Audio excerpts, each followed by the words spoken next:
महाभारत के युद्ध में कौरव एवं पांडव दोनों पक्षों की बहुत हानि हो चुकी थी।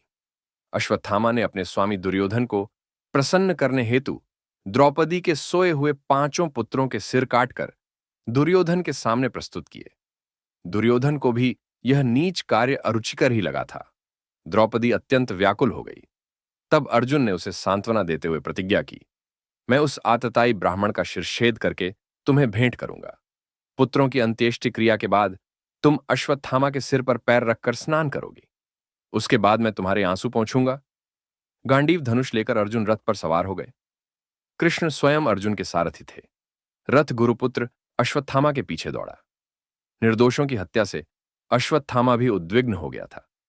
उसने जब देखा कि अर्जुन उसे ढूंढ रहा है, तब वह जहां तक भाग सकता था भागता रहा, लेकिन उसे कहीं आश्रय न मिला। भयभीत अश्वत्थामा ने तब ब्रह्मास्त्र की आराधना की और अपने बचाव के लिए अर्जुन पर प्रचंड एवं तेजस्वी ब्रह्मास्त्र छोड़ दिया। अर्जुन ने जब देखा कि वह अब विपत्ति में फंस गया है, तब उसने श्री कृष्ण भगवान की प्रार्थना की।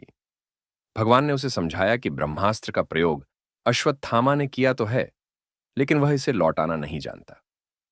अतः तुम ब्रह्मास्त्र के तेज से ही इसकी प्रचंड अग्नि को बुझा दो। अर्जुन ने वैसा ही किया। दोनों ब्रह्मास्त्रों के टकराने से प्रचंड ज्वाला निकली और उन लपटों से प्रजा जलने लगी। प्रजा का नाश होते देखकर अर्जुन ने भगवान कृष्ण के कहने पर दोनों ही ब्रह्मास्त्रों को लौटा लिया। अब अर्जुन ने अश्वत्थामा को झपट कर पकड़ लिया। रस्सी से बांधकर घसीटते हुए अर्जुन उसे शिविर की ओर ले जा रहे थे। तब भगवान कृष्ण ने उत्तेजित होकर कहा, इस अधम ब्राह्मण ने सोए हुए निरपराध बच्चों की हत्या की है, इसे तो मार ही डालो। द्रौपदी के सामने की हुई अपनी प्रतिज्ञा पूरी करो। भगवान कृष्ण अर्जुन की परीक्षा लेने के लिए ही उसे प्रेरित कर रहे थे, किंतु अर्जुन का हृदय महान था। इतने पर गुरुपुत्र की हत्या करने की इच्छा उसके मन में जागृत नहीं हुई। अर्जुन ने उसे घसीटकर विलाप करती द्रौपदी के सामने डाल दिया। द्रौपदी ने देखा कि अश्वत्थामा उसके सामने मृतवत पड़ा है, तो उसने अर्जुन से कहा, इसे छोड़ दो, यह आपके आचार्य का पुत्र है। इसकी माता को भी इसके मरने से वही दुख होगा जो मैं भुगत रही हूं। द्रौपदी की बात धर्म एवं न्याय के अनुकूल थी। सभी ने द्रौपदी की बात का समर्थन किया। युधिष्ठिर ने रानी का अभिनंदन किया, लेकिन भीमसेन ने क्रोधित होकर कहा, मार डालो इसे। तब श्री कृष्ण ने कहा, धर्म के अनुसार पतित ब्राह्मण का भी वध नहीं करना चाहिए, किंतु आतताई को मार ही डालना चाहिए।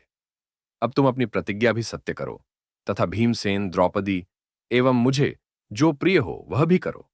अर्जुन ने विवेक से काम लिया। उन्होंने अपनी तलवार से अश्वत्थामा के सिर की मणि उसके बालों के साथ उतार ली और सिर मूंडकर उसे शिविर से बाहर निकाल दिया। कृष्ण भगवान जब रथ पर बैठकर रवाना होने लगे, तो उत्तरा दौड़कर उनके रथ के सामने आई और रोती हुई भगवान कृष्ण से कहने लगी, हे महायोगी कृष्ण, वह लोहे का लाल तपा हुआ बाण मुझे एवं मेरे गर्भ को मारने के लिए आ रहा है, मेरी रक्षा करो। भगवान ने देखा वह ब्रह्मास्त्र है। उन्होंने अपने सुदर्शन चक्र से उत्तरा के गर्भ को ढक दिया। ब्रह्मास्त्र को रुकना पड़ा। उत्तरा के गर्भ का बालक ब्रह्मास्त्र के तेज से जब जलने लगा, तब गर्भस्थ शिशु परीक्षित ने देखा कि उसकी आंखों के सामने एक ज्योतिर्मय पुरुष है। उसके हाथ में गदा है।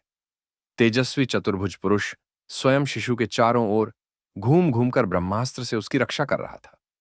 10 मास के गर्भस्थ शिशु ने देखा कि भगवान वासुदेव ने ब्रह्मास्त्र के तेज को शांत कर दिया और वे अंतर्धान हो गए।